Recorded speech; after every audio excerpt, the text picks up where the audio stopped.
আমি দাদার কাছে আজকে প্রায় 1 থেকে 1.5 বছর ধরে প্রেডিকশন নিচ্ছি। মোটামুটি যেখানেই বিপদে পড়েছি দাদাকে জিজ্ঞাসা করেছি।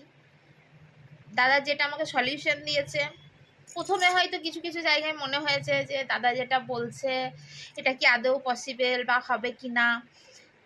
নো ডাউট প্রথম প্রথম দাদাকে একটু সন্দেহ করেছি যে হয়তো এটা হবে না, কিন্তু আলটিমেট গিয়ে দেখেছি দাদা যেটা বললো সেটাই হলো। মানে যেটাকে এক কথায় বলা হয় অ্যাকিউরেট প্রেডিকশন। তাছাড়া আমি লাইফে যখনই বুঝতে পেরেছি যে আমি কোনো স্ট্রাগলের মুখে পড়বো বা পড়তে চলেছি বা কোনো বিপদে অলরেডি আমি পা ফেলে দিয়েছি, আমি দাদাকে প্রথমে মনে করেছি, দাদাকে জিজ্ঞাসা করেছি, দাদা আমি এরকম পজিশনে পড়ে আছি, এই মুহূর্তে আমার কি করা দরকার বা কি আমার রিমেডিস করা দরকার, বা আবার এই মুহূর্তে দাঁড়িয়ে কি প্রেডিকশন অনুযায়ী আমার নেক্সট স্টেপ কি হওয়া দরকার। প্রত্যেকটা জায়গাতেই দাদার আমি প্রচুর সাপোর্ট পেয়েছি। আজকে হয়তো লাইফটা অনেকটাই টাফ, প্রত্যেক মানুষেরই টাফ, আমারটা আমার মতো টাফ, বাকিদেরটা বাকিদের মতো, কিন্তু সেই টাফ লাইফটাকে ইজি অনেকটাই করে ফেলেছি দাদার এই প্রেডিকশনগুলো দিয়ে। আমি যেখানে নিজেই জেনে যাচ্ছি যে আমার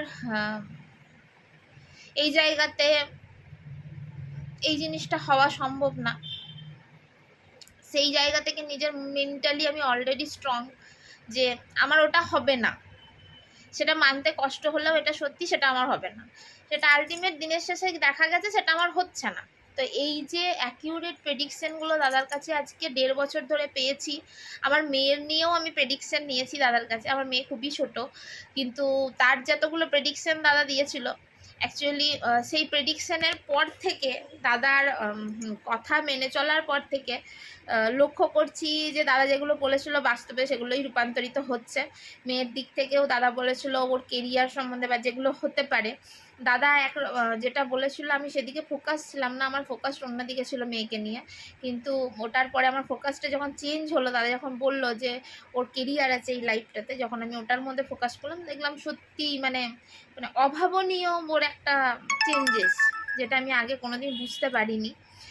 দাদাকে তো অবশ্যই থ্যাংক ইউ সবসময়, যে আমাকে আমার মেয়ের জন্য এতটা গাইড করেছে, আমার নিজের লাইফে এতটা গাইড করেছে, আমার ফ্যামিলি সম্পর্কে গাইড করেছে, ইভেন আমার ফ্যামিলি বিজনেস সমস্ত দিক থেকে দাদা আমাকে গাইড করেছে। ওভারঅল সমস্ত এভিলাই থেকে দাদা আমাকে বাঁচিয়েছে, এটাই আমি বলবো। বা এখনো পর্যন্ত কোনো কারণে যদি আমার মনে হয় এখনো যে হয়তো আমি নর্মালি হয়তো কোনো জায়গাতে কোনো স্টেপ আমি নিচ্ছি, আমি নিজে ডাউট যে ঠিক করছি ভুল করছি আমি হয়তো বুঝতে পারছি না, আমি দাদাকে ফার্স্টে কন্ট্যাক্ট করি। দাদা আমার চার্ট দেখে, দেখার পরে দাদা আমার সমস্ত কিছু গ্রহ নক্ষত্র দাদা যেমনভাবে প্রেডিকশান দেন আর কি, সমস্ত কিছু চেক করার পরে দাদা হয়তো বলল যে বা যে সুচন্দ্রা এটা এই মুহূর্তে তোমার জন্য না, আজ থেকে 6 মাস পর তোমার জন্য, বা তুমি যেটা স্টেপ নিয়েছো এটাতে তুমি সাকসেসফুল হবে না। আলটিমেট দিনের সাথে সেটাই হয়ে যায় আমার সাথে।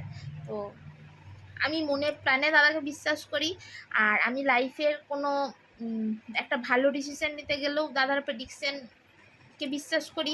একটা খারাপ ডিসিশন আমি তো আমাকে অবশ্যই দাদা কোনোদিনও খারাপ ডিসিশন আজ পর্যন্ত নিতে দেননি। তো থ্যাংক ইউ, মানে দাদাকে আমি কী বলে থ্যাংক ইউ দেবো আমি জানি না। আমার মেয়ের কেরিয়ারটার জন্য পুরোটাই দাদার ক্রেডিট, বা আমি আজকে এই যে হাসতে পারছি, আমি এতটা খুশিতে আছি, টোটালটাই দাদার প্রেডিকশন। নাহলে লাইফটা আমার অনেক আগেই স্পয়েল হয়ে যেত। তো যাই হোক, এইটুকুই বলার আমার দাদার নিয়ে। Thank you so much.